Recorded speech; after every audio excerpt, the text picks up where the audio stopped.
Hello everyone, চলে আসছি নতুন একটা ভিডিও নিয়ে। না, আজকে কোনো রেসিপির কথা বলবো না। এই গরমে, অতিরিক্ত গরমে মানে কমফর্ট ফুড যদি কিছু হয়ে থাকে, আমার প্রিয় খাবার সেটা তোমাদের সাথে আজকে শেয়ার করব আমি কিভাবে খাই। হ্যাঁ, থাম্বনেল দেখে বুঝতেই পারছো আজকে কী বানাতে চলেছি, পান্তা ভাত। সেটা খুবই ভালো লাগে, মানে এই গরমের সময় সত্যি অসাধারণ লাগে। শীতকালের সময় বলতে পারবো না কারা কারা খায়, তবে গরমে তো অসাধারণ লাগে। প্রথমে আমি আগের দিন রাত্রেবেলা জল দিয়ে রেখেছিলাম ভাতে, তো সেটাকে এখন আমি হচ্ছে কি নিয়ে তার উপর দই দিয়ে, চানাচুর দিয়ে, একটু শসা পেঁয়াজ কুচিয়ে লঙ্কাটাকে একটু পুড়িয়ে নেব, আর একটু পরিমাণ মতো নুন দিয়েছি, ধনেপাতা দিয়েছি, একটা ডিম ভেজে নিয়েছি। উফ, কিছু বলারই নেই, মানে এই খাবারটা এত সুন্দর লাগে। যারা গরমে এটা খাওনি তারা অবশ্যই ট্রাই করো। আর আমার মনে হয় না এটা বাঙালি মানে কেউ খাবে না, বাঙালির প্রিয় খাবার বলতে পারো। ডিম ভাজা দিয়ে এটা অসাধারণ লাগে, অন্যান্য জিনিস দিয়ে আলু মোলা দিয়েও ভালো লাগে।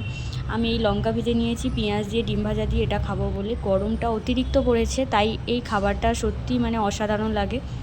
আমার মতো পান্তা ভাত খেতে কার কার ভালো লাগে অবশ্যই কমেন্টে জানিও। আমার প্রিয় খাবারটা তোমাদের সাথে শেয়ার করলাম, কেমন হয়েছে অবশ্যই বলো। টাটা, বাই বাই, ভালো থাকবেন।